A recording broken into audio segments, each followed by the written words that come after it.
आप लोगों की कोई भी स्केड्यूल था, आपने हर चीज उसके लिए डिसमिस कर दी है, तो जनाब वो आपको इग्नोर ही करेगा, क्योंकि वो आपको समझते ही नहीं है। सबसे पहले अगर आप अपनी इज्जत करवाना चाहते हैं ना, तो आप सबसे पहले अपनी रेगुलर रूटीन में वापस आए। जो आपकी पहले रूटीन थी, जब आप उसमें अपनी रेगुलर रूटीन के अंदर वापस आएंगे ना, तो जो टाइम आपने उसको दिया होगा, पहले जब आप दे रहे हैं तो उसको एहसास नहीं है,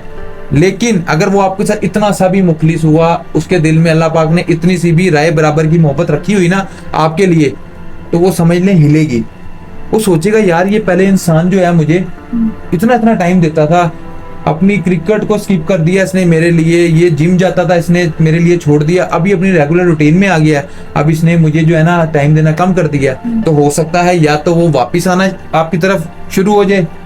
ठीक है, या अगर वो टाइम पास मुकम्मल टाइम पास कर रहा होगा ना, फिर वो कहेगा तू अपने रास्ते मैं अपने रास्ते। इसके अलावा भी और पॉइंट हैं, तो इंशाल्लाह